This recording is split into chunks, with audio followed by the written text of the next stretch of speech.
طریقہ اس کے پاس ہے جس کا مرشد اس کے پاس ہے، بچنے کا راستہ اس کے پاس ہے جس کا مرشد اس کے پاس ہے،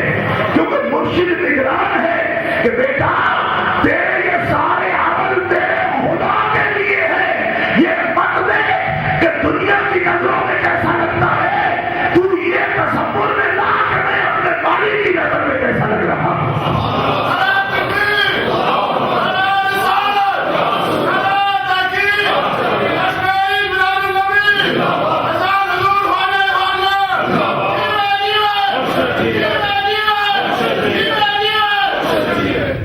اور دیکھیے اس عمل کی مقبولیت کا یہ عالم ہے، جامع ترمذی شریف میں یہ حدیث موجود ہے، ہمارے پیارے آقا جناب محمد رسول اللہ صلی اللہ تعالی علیہ وسلم کا ارشاد گرامی ہے کہ اگر کوئی شخص بدعمل بھی ہے، مومن ہے، بدعمل ہے، نیک عمل نہیں ہے، اور دوزخ میں اسے ڈالا جائے گا اس وجہ سے کہ وہ بدعمل ہے، لیکن حکم ہوگا ہے میرے ملائکہ فرشتوں،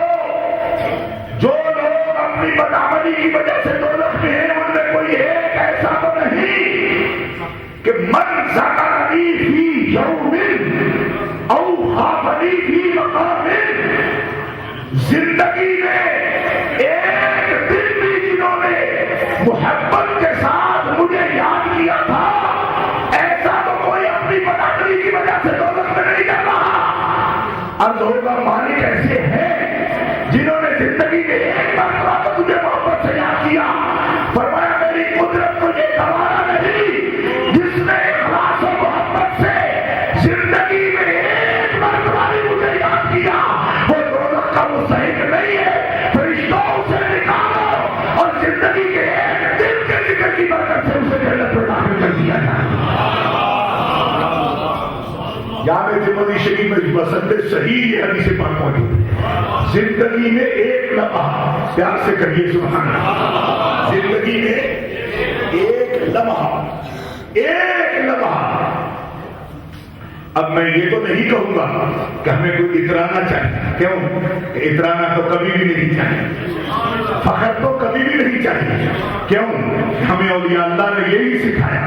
کہ اس بارگاہ کے آداب یہی ہے کہ تواضع ہی تواضع، عاجزی ہی عاجزی ہو، اور دل کو جھکائے رکھو، کیونکہ جھکنے میں ہی بڑائی ہے اور جھکنے میں ہی نفاق ہے۔ جو خدا کے لیے جھکتا ہے اللہ اسے ہی بلند کرتا ہے، اور مرشد کریم کی نظر بھی اسی پر پڑتی ہے جو اپنے برتن کو خالی ظاہر کرتا ہے، جو بھرا ہوا ظاہر کرے اس میں کوئی سخی بھی کچھ نہیں ڈالتا، کیوں اسے پتا ہے کہ اس کا برتن تو پہلے بھرا ہوا ہے۔ وہی کتاب پاتا ہے جو اپنے آپ کو ہر وقت خالی تصور کرتا ہے، اور میرے مجدد فرماتے ہیں کہ جب بھی مرشد کے سامنے آؤ کبھی بھی اپنے کو بھرا ہوا نہ سمجھو بلکہ اپنے آپ کو خالی سمجھو، کیونکہ خالی سمجھنا اس بات کی نشانی ہوتی ہے کہ مرشد محبت سے دیکھے، اور جو خالی سمجھ رہا ہے وہ پہلے بھرا ہوا ہو اور نور کر دے، بھرے ہوئے کو اور بھر دے، کیونکہ اس نے اپنے کو متبادل سمجھا، اللہ اسے ہی بلند فرما دے۔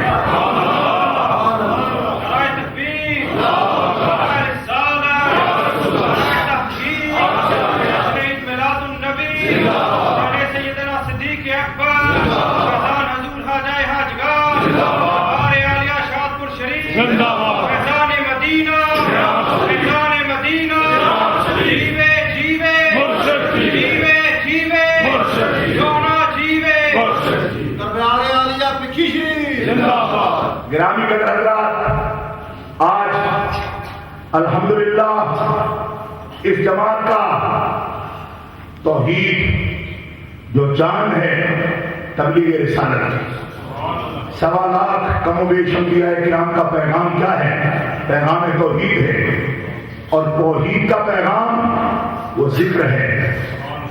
ذکر خدا ہے۔ گرامی قدر حضرات، ذکر خدا ہے، اور اس میں کیا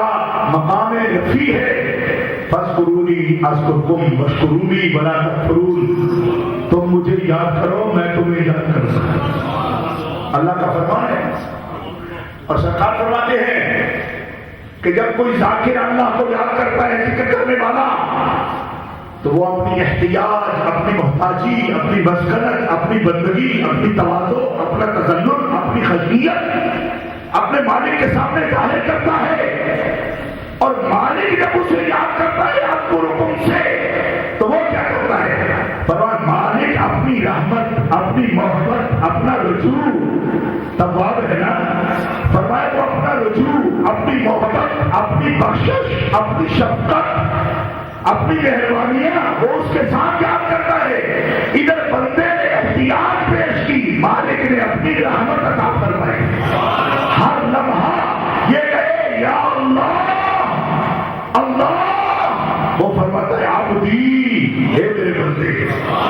جب بھی پکارا وہ فرماتا ہے میرے بندے۔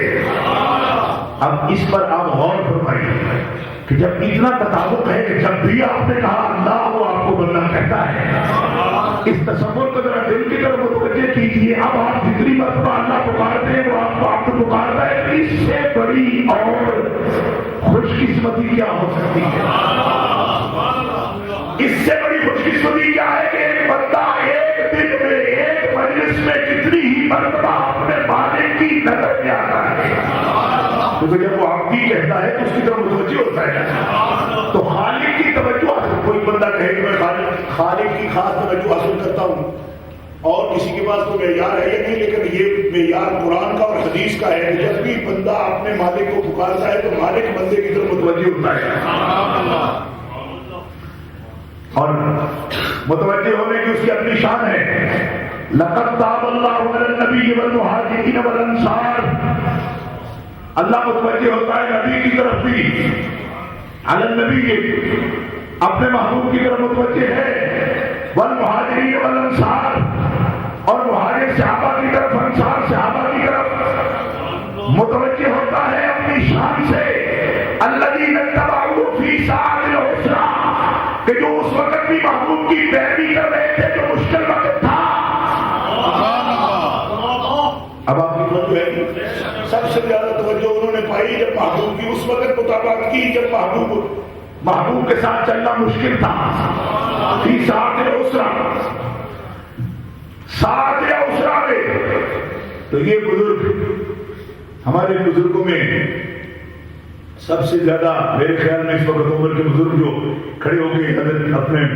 خواجہ خاجان کا نعرہ لگاتے ہیں بڑی محبت کے ساتھ ہر مجلس میں، میرے اندازے میں عمر کے لحاظ سے وہ یقیناً اپنے سرکار کے چاہنے والوں میں عمر میں بڑے ہیں۔ اب ایسے لوگوں کو غنیمت سمجھو کہ زیادہ نظریں شیخ کی ان پر پڑی ہوگی۔ فی ساعۃ العسرہ، جب قافلہ کم ہو جو ساتھ دے جائے وہ رحمت کا زیادہ مستحق ہوتا ہے۔ اب اسی سے اندازہ کرو کہ بڑے بڑے فاتح، چاہے سیف اللہ خالد بن ولید، سرکار فرماتے اللہ کی تلواروں میں سے تلوار ہے، ابو درداء فرمایا مفتی مدینہ ہے، عبداللہ ابن عباس افقہ امت ہے، ابی ابن کعب اقرأ امت ہے، سب سے بڑا قاری، سب سے بڑا فقیہ، مگر فرمایا صدیق، ارے عمر صدیق تو صدیق ہے، کہیے نا سبحان اللہ۔ اتبعوہ فی ساعۃ العسرہ، فرمایا تم سب سیکھنے والے ہو، بہت کچھ سیکھنے والے، بہت کچھ سیکھا بھی تم نے، مگر فی ساعۃ العسرہ، جب میرے ساتھ کوئی بھی نہیں تھا، عمر اس وقت میرے ساتھ کون تھا؟ تم سب سوچ رہے تھے اس وقت، آپ نے فرمایا عمر تم سوچ رہے تھے، بلکہ یہاں تک فرمایا بخاری کی حدیث ہے، فرمایا تم میں سے بہت سے مجھے جھٹلا رہے تھے اس وقت، میری بات مان نہیں رہے تھے، جھٹلا رہے تھے،